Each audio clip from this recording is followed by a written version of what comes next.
This week at the Net Cafe, Hollywood Online. This man wants you to watch movies on the internet. You can do it, sort of, at his website called ifilm.net. This is a website put up by a young movie director who needed help, and he found it, cast and money, online. Michael Stroud reports for Wired News on the convergence between Hollywood and the Silicon Valley. He says the marriage isn't going so well. This is Mr. Showbiz, one of the best Hollywood gossip sites on the web. We'll tell you why. And meet Claire Bundy. She got tired of reading all those stupid movie reviews and decided to start a review site of her own called girlsonfilm.com. Hollywood on the web, this week at the Net Cafe. The Net Cafe is made possible in part by bigstar.com, with thousands of videos and DVDs for the whole family.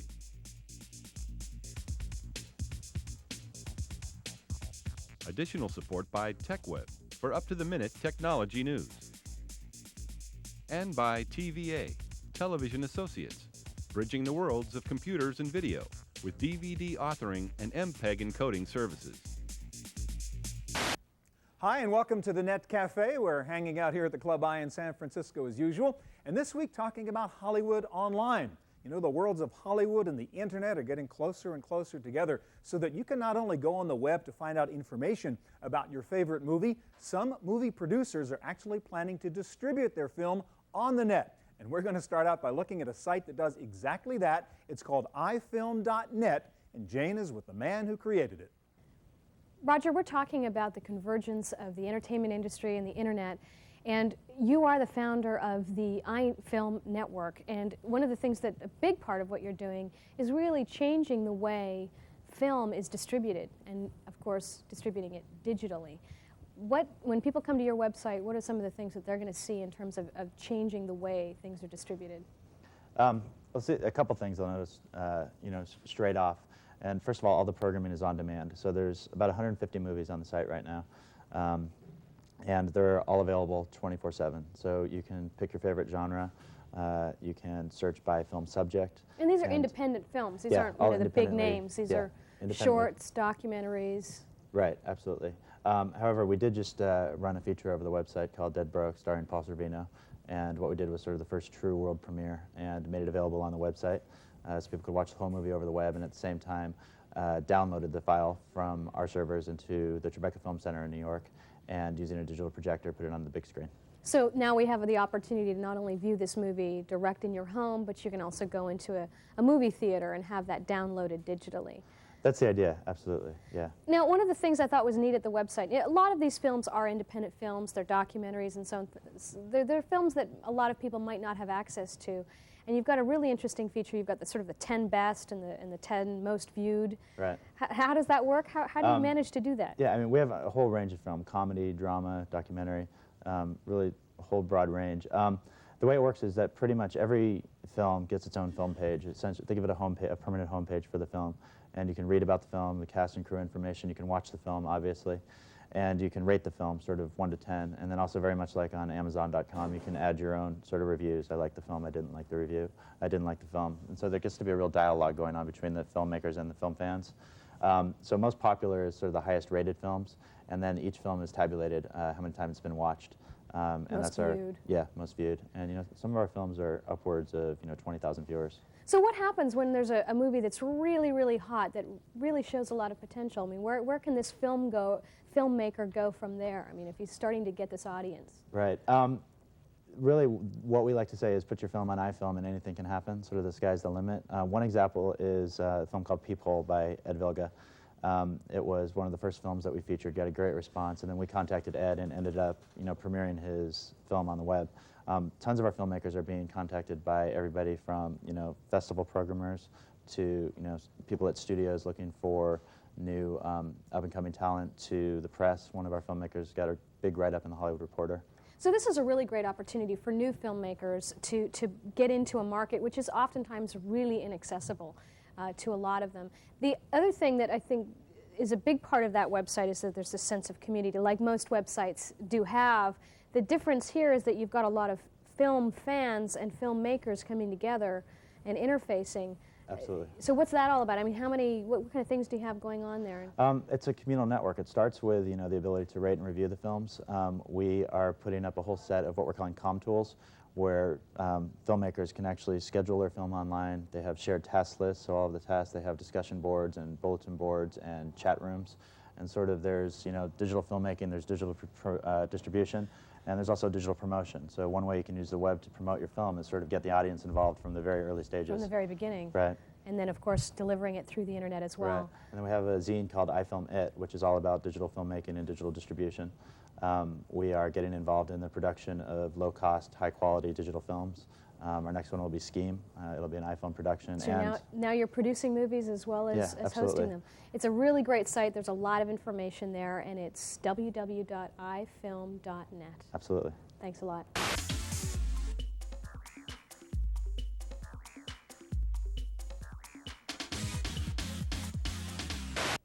If you're a budding filmmaker, the internet can be a great resource for bringing together all the elements you need to make your movie, to turn your idea into a real film. Well, one independent film director we found did exactly that. Andrew is with the director of a new movie called Foreign Correspondence. Mark, you are an independent film producer, website designer, media mogul in training, I think it sounds like here. No, but seriously, you created an independent film, Foreign Correspondence, and you really used the web to do a lot of it. Tell me a little bit about what made you think you were going to write a script. Well, I've been designing websites for 4 years, so I knew that whatever would happen, I would wind up having a website for it. And I went to film school, so I figured I had to make the film degree worth something, even though I was making a living as a graphic designer. So in the film industry, right? Yeah, more or less. Yeah. More or less. I was doing websites for everybody from Universal Pictures to MGM, Fox TV, all over the place. Right. So, but I decided, what I really wanted to do was make movies. So I wrote the script for Foreign Correspondence in 1996. Found my lead actress, Melanie Linsky, on a website dedicated by a fan to her first film, Heavenly Creatures. And after I made the film, I said, okay, I have a lot of bills to pay. I have a lot further to go with post-production and everything like that. So I decided now's the time to turn to the web again and make a site for my own film. Okay, now I understand that you actually were able to get a lot of financing via this website, or people interested enough to even give you funding for the movie. Is that correct? Yeah, when I first put the website up, I just wanted to get the word out. And if anybody happened to know somebody who had money, all the better. But what happened was 2 months after I put the website live, I got an offer for $25,000 from a man in Canada whose family loved Will Wheaton, one of the film's stars. Wow. And that kind of set off the whole, just one long year of raising money on the web from just very complete strangers who are interested in the project or interested in one of the actors and wanted to help. So lo and behold, I got the film made in just less than 2 years as a result. Okay, and now the film is up and you have a beautiful website for it. Tell me some of the things on there that you think really sort of have helped promote this and get people excited about it. Well, I have a lot of pictures of the stars because the stars have a lot of fans all across the internet, and I knew that they were going to be my core audience, so I went out and grabbed them and brought them in and said, hey, your favorite stars are in my film. Right. And I wanted to share some of my experiences as a filmmaker, sort of take away some of the mystique that film directors often have, to be able to answer people's questions, to be able to show them parts of filmmaking that only a director can have access to. Right, you're very honest on the site, actually, and you say in there, anybody who's interested in knowing these questions, write to you. Oh, yeah, absolutely. Yeah. I get email every day, and I answer every one. It's just been a great experience of meeting people from literally all over the world who are interested in making their own films, inspired by what I'd done, because I'm a nobody, essentially. And they felt like, hey, if this guy can do it, then so can I. Right. Okay. And now the film, I think it's completely finished, and you're actually showing it in places. What's the response been, and where's it going? The response has been very positive. Everybody seems to like it a lot because it's a serious film. It's not just some sort of internet experiment, a novelty. It's a real film. And it's just been accepted into its first film festival in Chicago next month. So that'll be the official premiere to the public. Okay, well, good luck on that. Now, what's in the future? Are you thinking of another film already? Do you have any scripts in the can? Well, I've already got 2 teaser pages up on the web for my next 2 films, and hopefully I'll be able to involve people from the very beginning. Whereas with Foreign Correspondence, people came on after the film had been shot and edited. Right. Now people will be able to sort of follow my progress from script to hopefully filming the thing and finishing it. Wow. So that's I think this is a new model, sort of building excitement and maybe interest around a movie before it's actually even shot and filmed. Oh, yeah, absolutely. I mean, the greatest thing about this is that this is pretty much as independent as you can get. Every nickel that came in for Foreign Correspondence came in from people not associated at all with the film industry. Yeah. So it's been great, and I hope that I can continue to make films this way, because it's been a wonderful experience. Well, it sounds like you may get to quit your day job soon. Thanks, Mark. Thanks.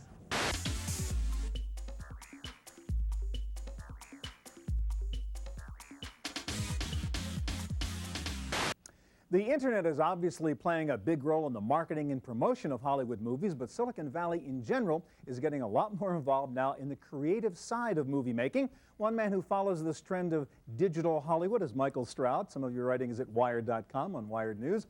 Let me ask you, I read something you wrote about, you covered this conference, this Convergence conference in Carlsbad a little while ago. What was that like with the Silicon Valley guys and the Hollywood guys all together in the same room? What was the feeling there? Well, there wasn't much in the way of convergence, actually. I think one of the people there said he felt that there would be convergence by about the time he died, and he wasn't even that old. There's a big sense, I think, among... Now, was this a Hollywood guy or a Silicon Valley guy? This was a venture capitalist from Silicon Valley. Okay. I think there's a lot of mutual distrust still.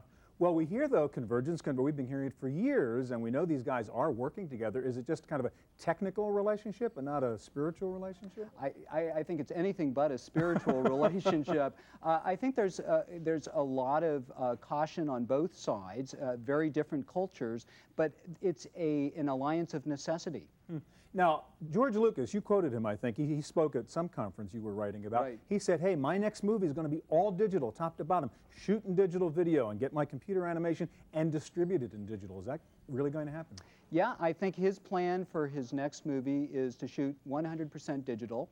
He's distributing part of The Phantom Menace digitally at several movie theaters, and I think he believes it's a matter of time until all movies are distributed digitally. Are we going to see the death of film in Hollywood the way we saw it in television news? I don't think so. I think we're going to see the two running in parallel. We'll see both film and digital for quite a long time to come. But you do see digital distribution, satellite dishes on the top of your multiplex and watching a movie, paying $7.50 to watch a big TV screen? I think that's going to happen sometime over around the next 5 years, because the economies of scale of shipping film to movie theaters all over the country, it's like horse and buggy stuff. Wow. Now, let's talk about another use of computers, digitizing characters. There's talk now about doing like a new Humphrey Bogart film, right? Because if you can sample music, you can probably sample a pretty good version of a Humphrey Bogart and write a new movie for him. Yeah, I think that I talked to a producer at this recent conference who said he felt this sort of thing is only 2 or 3 years away. And in fact, Humphrey Bogart, as you know, is already appearing in Coke commercials. That's right. So it's really the next Disney. I mean, perfect animation, right? So it looks like the real guy. No question it's coming. And there's some big intellectual property issues about that, too. I'll bet so. Now, what about the interactive movie? We've heard about this for years, and is that going to happen? Do we really want to write our own ending to a movie, or is that sort of that's a Silicon Valley attitude? Well, I don't think it's even a Silicon Valley attitude. Ann Winblad at this conference, who's a major venture capitalist here, said, I hope to God I never write the end to a movie because that's not my thing. So there's always going to be a place for the storytellers, for the Spielbergs. Speaking of which, one of the raps you hear about digital and the Silicon Valley's effect is movies are becoming nothing but special effects. It's all about what came out of the computer and what happened to the story and the character and the plot and all that kind of stuff. Is there that kind of tension too? There is, and yet what I find very interesting is that some of the most interesting digital stuff is coming out of the independent film world. The people there aren't interested in special effects so much as they are in creating a new type of a film. Huh. Tell me more about this culture clash. I mean, you lived in both ends, I've lived in both ends. We know that's a very different mentality. Forget the VC guys, but the geek, you know, the guy who's a programmer and the guy who's a Hollywood big shot, it's just hard to imagine them really working together. How do they interrelate at a conference like the one in Carlsbad? Well, what was interesting was that we had some producers the first day or so, and then they all filtered out. And the Hollywood people. The Hollywood people so all. We're out of here. And it felt like it was a Bay Area conference. There's a long way to go. There's a lot of distrust. The Silicon Valley people are constantly saying stuff like, if the music people don't get on the bandwagon, MP3.com is going to drive them out of business. So Hollywood sees this as a threat, not a partner, really? I think I think the smarter people see a lot of opportunity for cooperation, but the cultures are so different. Easy to get scared. All right, and if people want more, Wired.com. There you go. Thank you, Michael.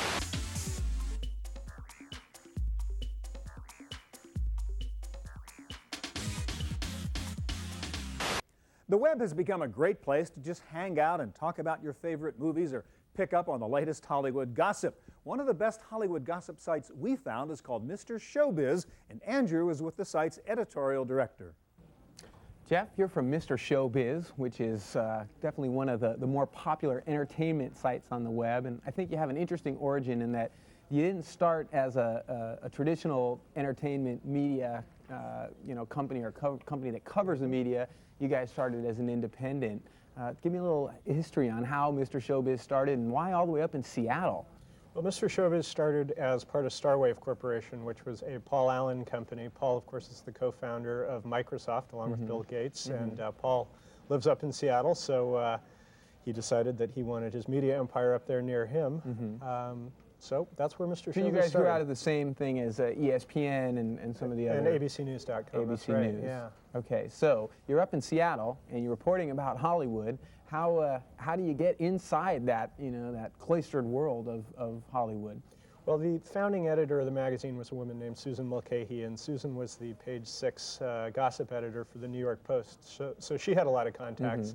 I come from the LA film journalism world, so I had contacts from that. I used to be managing editor of Box Office magazine and worked for the Hollywood Reporter and did a lot of freelance work down in LA. So between us, we pretty much had the coasts covered. Okay, so even on the web, it's still it's who you know when you're in Hollywood. Okay, now the site is very popular. You guys are actually have become part of Disney, I understand now. How does that work in terms of being part of that empire? Are you still able to report and sort of get the dish on people in Hollywood, or do you have to tone it down? Well, first off, we're part of Mr. Showbiz is now owned by InfoSeek Corporation, which is Disney is a principal investor in InfoSeek. Okay. They have about 43%. Okay. So they have an interest. They don't right. quite own you. Yeah, but we haven't really had any problems in terms of reporting the news objectively. I like to tell a story that on the day that the Disney investment was announced, we had a headline up about Ellen DeGeneres' show Ellen, and our headline was Ellen Hates ABC, which of course is owned by Disney, and they showed that at the press conference where they were announcing the investment to show that we would still have complete freedom to report the news as we saw it, and we really haven't had any problems with them interfering. Okay, good. So there seems to be some understanding of journalistic standards and ethics as well. Definitely. We trash Disney movies just as much as we trash the movies from any other studios if it's called for. Okay, good. Now let's talk specifically about the site. You've got some pretty interesting things going on there. You've got news, you've got gossip. What is this celebrity plastic surgery thing that's going on? Yeah, that's something we've been doing for over 3 years now, the Plastic Surgery Lab. What we do is we take cast members from different shows or different movies and put them together in the Plastic Surgery Lab so you can cut their features onto one another's heads. So, for example, one we did was Seinfeld, where you could put Kramer's hair on Julia Louis-Dreyfus's mouth with Seinfeld's nose and George's eyes and create a really disgusting creature as a result. And currently we're doing one on Star Wars, where we've got Liam Neeson and Ewan McGregor and Harrison Ford and Carrie Fisher and Natalie Portman, so you can mix and match Create there. your own Star Wars alien out of their faces. Well, we like to say create the ultimate Jedi, but a lot of them do look more like aliens when we're done with them, yeah. Jeff, what are you most proud of on the site? Well, one of the things that I'm most proud of are our movie reviews. We've got critics who are nationally known. We've got a guy named F.X. Feeney, who's a nationally known screenwriter. He wrote Frankenstein Unbound. He's got a new film coming out called The Big Brass Ring. He's one of our critics. Richard Jameson, who's the editor-in-chief of Film Comment magazine, is one of our critics. I think most websites, there'll be amateur critics or there'll be unsigned reviews, and we have reviews from critics that are really nationally known and they're really top of their class. So I'm very proud of that. And of course our news and our interviews are as good as anyone's. So you're proving that the web is a pretty viable medium when it comes to reporting entertainment information as well. Definitely. We don't see ourselves as any different from Entertainment Weekly magazine or Premiere or any many of the other really top-notch magazines that are covering entertainment in the traditional print field. It's a good, refreshing take, I think, on the whole Hollywood scene.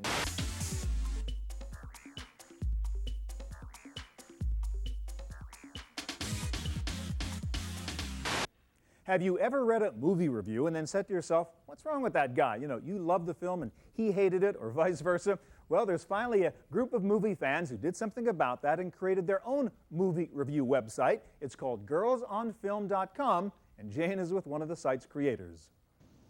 So Claire, how did you get started with the Girls On Network? Well, it started as Girls on Film in 1995 because the four of us original founders, we were all friends in college and living in New York City and working at other jobs and stuff like that. And Lise went to grad school for interactive telecommunications at NYU, and she had to start a website. And, you know, this idea interested her to get women critics, you know, on the web, and we were writing movie reviews. Yeah, we were all opinionated enough to want to come on board, and pretty soon we were getting so many hits that we were crashing the NYU server, and so we got our own domain name. And so hence the beginning of a beautiful business, as they say. Yeah. Now you've expanded. The network is beginning to be something of an empire. Yeah, we're hoping so. You've got Girls on Film, Girls on TV, Girls on Books, and Girls on Music. And you know, there's quite a lot. This is not just reviews. You've got quite the community building here. We definitely we're especially trying to build a community now. I mean, that's where we've really been focusing. We have member reviews now. We have boards where people can post. We have, you know, an on-site email system called Go Notes. Yeah, I noticed that. Go Noting. It's actually, that's an interesting feature I noticed, because a lot of times with bulletin boards, people can start having sort of personal conversations on the bulletin boards, but this Go Notes. And this way they can go and talk, you know, amongst themselves if they want, because you can click on somebody's name on a board and go to their page and Go Note them from that page and stuff like that. So it's just like, you can be like, oh, this person said something interesting, I want to talk to them. And you can start a dialogue about that specific topic. Yeah. Now, you've got the film, you've got the TV. What kind of things are happening at the TV? I mean, are you just reviewing television shows? No, we actually have a database. Well, I mean, we have a schedule. You know, you can go in and enter your time zone and figure out what's on TV. We have TV listings for that. We have database and film. We have, you know, commentary and different interviews with celebrities and articles and just opinion pieces and things like that. So now that you've got the empire building, what's the next step? Or what are you going to take over now? Well, we're thinking about Girls on Style, and hopefully we're going into Girls on Finance. We also just published a book. Really? Yeah, called Girls on Film, and it's just kind of our backstory and personal essays about the movies that, you know. So now you've moved from the internet world into the book review and the book world What's next? Oh boy. TV. Taking it all over. Yeah. So style and finance, and I have to tell you that finance sounds pretty appealing to me right at the moment, so I'm looking forward to seeing we saw that. a need for it. Yeah, definitely. Just out of curiosity, how many members do you have now? We have more than 100,000 members, and we get more than, I think, 8 million viewers a week. That's a lot. That's a lot of eyeballs, as they say. Yeah. And are you finding, are the folks getting more and more active? I mean, obviously, when you start doing reviews, I hazard a guess you've got a lot of people with opinions that are. Yeah. Actually, we got a lot of our newest writers came from just writing us emails and saying, you know, oh, I love your site, I want to write for you, and so we tell them to send us a sample piece, and they send it to us, and a lot of them are still writing for us now, you know, for 4 years.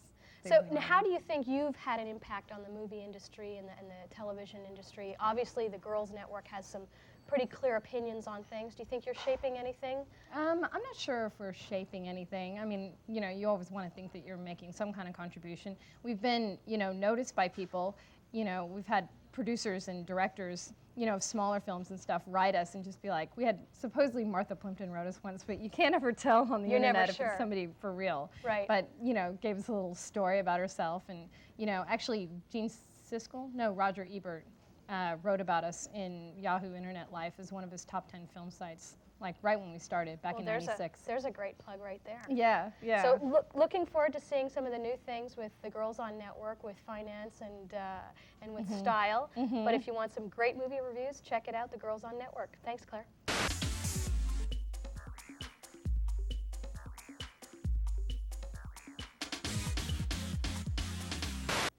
And with us again as usual, Larry Maggot, syndicated columnist for the LA Times and our kind of overall internet expert here. We're talking about digital Hollywood and this convergence of the Silicon Valley and the Hollywood people.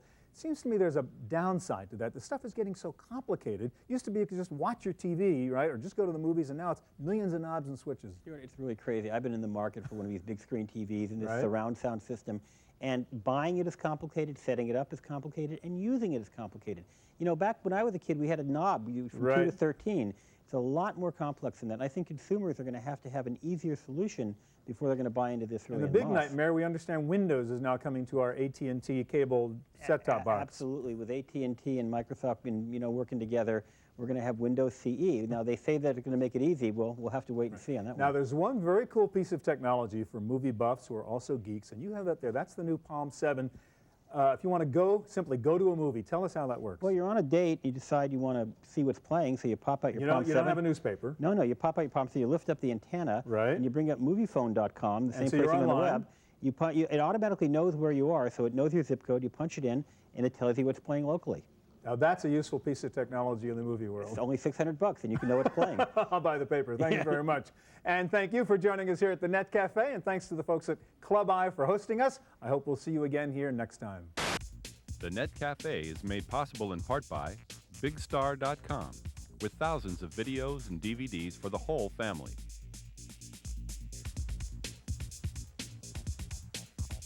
Additional support by TechWeb for up-to-the-minute technology news.